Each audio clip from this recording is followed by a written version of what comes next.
Slavă lui Dumnezeu stă în ascunderea lucrurilor, iar slavă împăraților stă în cercetarea lucrurilor. Proverbele 25, versetul 2.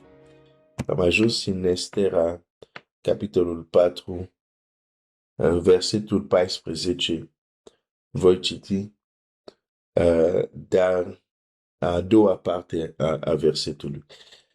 Căci dacă vei tace acum, ajutorul și izbăvirea vor veni din altă parte pentru iudei și tu și casa tatălui tău veți pieri. Și cine știe dacă nu pentru o vreme ca aceasta ai ajuns la împărăție. Deci a doua parte la care mă referam este partea asta. Și cine știe dacă nu pentru o vreme ca aceasta ai ajuns la împărăție. Mardoheu este un om înțelept.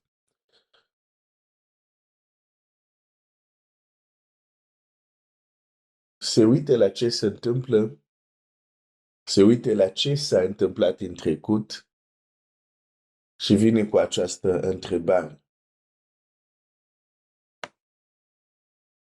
Când începe această carte, Vasti, care era împărăteasă,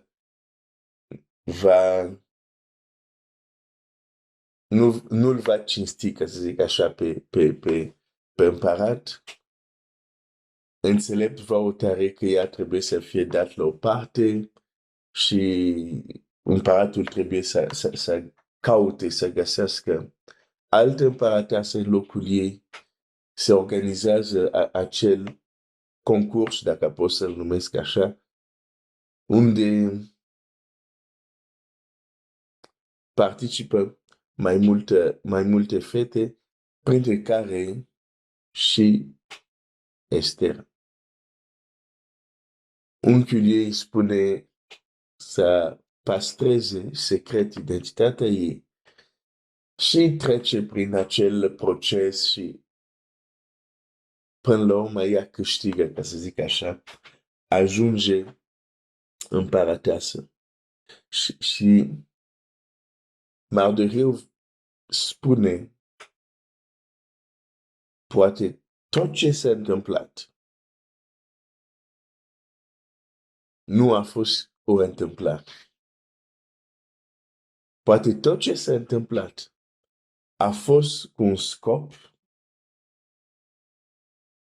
și poate scopul pentru care a ajuns la împărăție este tocmai pentru o vreme ca acesta. O vreme grea, o vreme dificilă, o vreme unde poporul este amenințat să fie exterminat. Poate, de fapt, tot ce s-a întâmplat ca să ajungi tu și ești împărăteasă s-a întâmplat cu un scop.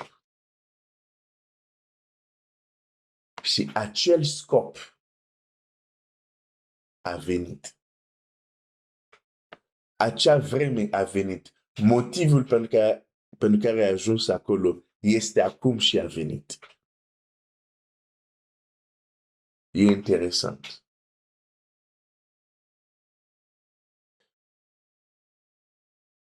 Deși viața unui om poate să aibă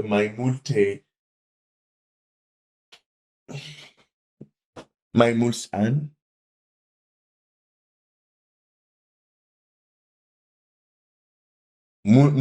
multe activități,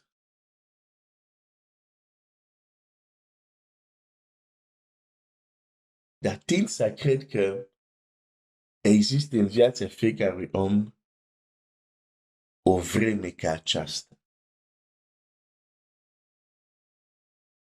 O vreme, o să dau câteva exemple, o vreme pentru care tot prin ceea ce ai trecut era să te pregătească pentru acea vreme. Tot ce a trăit ea, și știm că ea a fost orfană. Se zice așa, orfană, adică și-a pierdut părinți când era încă mică. Deci, o viață cu mai multe evenimente așa sau și evenimente dureroase, dar toate acestea au adus-o la această poziție și Mardoheu vine zice, poate pentru o vreme că aceasta a ajuns. Unde ai ajuns? Hai să iau câteva exemple. Hai să ne gândim la Iosif. Iosif este iubit de tatălui, primește această haină pestriță. Da. Și este vândut, bine, există, frații lui dezvoltă anumite gelozie vis-a-vis de el. El este vândut în Egipt, trece prin mai multe lucruri și în Egipt, acolo mai multe experiențe, casa lui Potifar, apoi închisoare și apoi iese din închisoare și ajunge primul ministru, ca să zic așa, al Egiptului. Când foamete va începe să devine grea acolo unde este familia lui și frații lui vin odată, apoi mai pleacă, apoi mai vin, să fac mai scurt, cunoașteți povestea. Când Iosif se descoperă și spune, de fapt, eu sunt fratele vostru Iosif și frații lui se sperie, bineînțeles. Dar Iosif le spune, să nu vă supărați pentru ce s-a întâmplat. Căci Dumnezeu m-a trimis înaintea voastră ca acum să pot să am grijă de voi ca să nu muriți de foame.